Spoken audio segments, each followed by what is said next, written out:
Speaker साहब, मेरा माननीय मंत्री जी से गुजारिश है कि अमृतसर में सॉफ्टवेयर टेक्नोलॉजी पार्क 2022 में बड़ी मेहनत के बाद बन के तैयार हो गया है।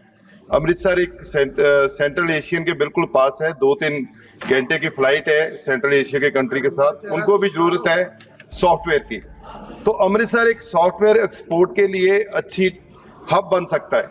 तो मेरी एक राय भी और गुजारिश भी है, आपने बोला कि जैसे बिजी सिटी हो गए हैं सारे, ज्यादा कंजेस्टेड है, तो अमृतसर को एक तो आप टॉप पे लीजिए।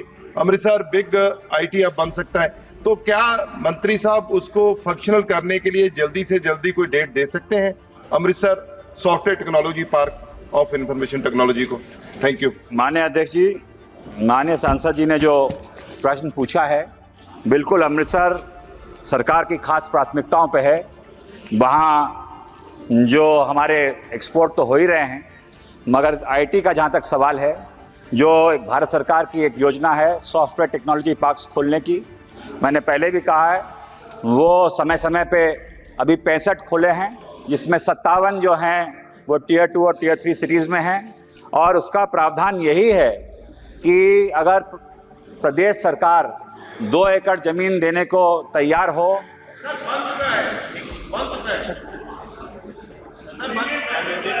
माननीय अध्यक्ष जी, अमृतसर का एसटीपीआई बन के कंप्लीट हो गया है और उसमें फंक्शनैलिटी जल्दी चालू हो जाएगी। 222 देवी सिंह चौहान। Question number 2। माननीय मंत्री जी, टेबल अप जाओ सर। माननीय अध्यक्ष श्री, भारत आज रिन्यूएबल एनर्जी में देश के यशस्वी प्रधानमंत्री और विश्व के सर्वाधिक लोकप्रिय नेता आदरणीय मोदी जी के नेतृत्व में विश्व में रिन्यूएबल एनर्जी में प्रमुख भूमिका निभा रहा है। इसकी शुरुआत तत्कालीन मुख्यमंत्री रहते हुए गुजरात में ही उन्होंने प्रारंभ किया था। गुजरात में चारण का सोलर पार्क करीब 4,900 एकड़ में सोलर एनर्जी का ये पार्क की प्रारंभ करते हुए पूरे एशिया में सबसे बड़ा सोलर एनर्जी पार्क उन्होंने मुख्यमंत्री रहते हुए प्रारंभ करवाया था।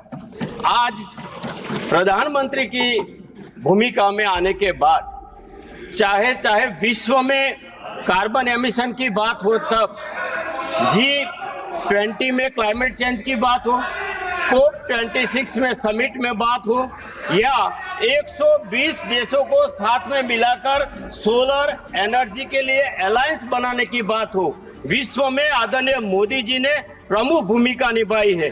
तब आने वाले समय में 2030 में हमने करीब 500 गीगावाट का लक्ष्य निर्धारित किया है तब, और आने वाले समय में 2070 में 0 कार्बन एमिशन का लक्ष्य लेकर हम काम कर रहे हैं। तब मैं माननीय मंत्री जी से जानना चाहता हूं कि हमारी ये महत्वपूर्ण महत्वाकांक्षा के लिए हमारी सरकार ने क्या योजना बनाई है, क्या स्ट्रेटेजी बनाई है और क्या स्टेप लेने जा रहे हैं? सर, मैं माननीय सदस्य को धन्यवाद देना चाहता हूं। एक महत्वपूर्ण प्रश्न उन्होंने आज इधर उठाया है। जैसे उन्होंने कहा है, एक तो मैं स्वीकार करता हूं कि जब माननीय प्रधानमंत्री जी उधर के मुख्यमंत्री थे गुजरात के, तब से लेके गुजरात इसमें अग्रेसर है। They are number 1 as far as the country is concerned, as far as renewable energy is concerned sir. तो लेकिन देश के प्रधानमंत्री बनने के बाद मोदी जी के नेतृत्व में renewable energy, overall energy sector हमारा प्रायोरिटी है।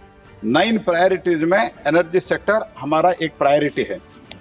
As far as renewable energy is concerned, 2014 से मोदी जी के नेतृत्व के बाद टोटल रिन्यूएबल एनर्जी में 165% वृद्धि हुआ है।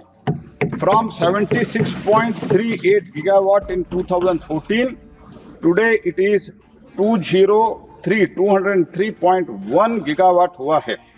तो ये लक्ष्य हासिल करने के लिए हमने अभी, जैसे मैंने बताया, सोलर में हम 10 साल में 2014 में ओनली 2.82 गीगावाट सोलार एनर्जी था, आज के दिन में 85.47 सोलार एनर्जी कैपेसिटी है। तो आगे बढ़ने के लिए हम under the prime minister of leadership the several reforms have been unleashed in this sector. Today we have achieved more than 200 gigawatt installed capacity, as I have said. Another 151.22 gigawatt is under the various stages of implementation, and 76.42 gigawatt is tendered, sir. So that overall 430 gigawatt is already in the pipeline.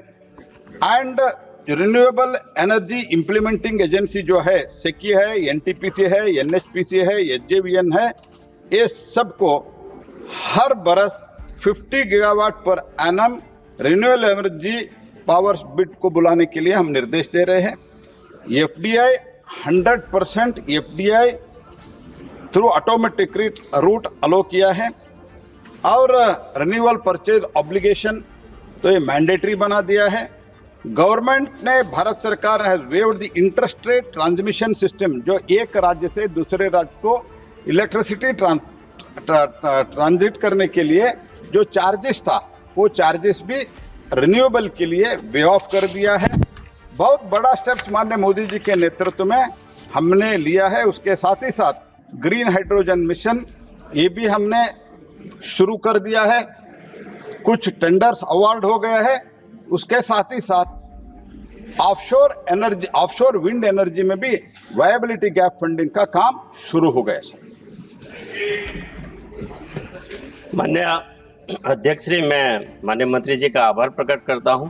मैं मेरे राज्य गुजरात के लिए electric vehicle का उपयोग और hydrogen fuel generation के लिए भारत सरकार गुजरात को क्या हेल्प कर रही है, क्या असिस्ट कर रही है फाइनेंशियली और बाकी स्कीम्स की, मैं माननीय मंत्री जी से जानना चाहता हूँ।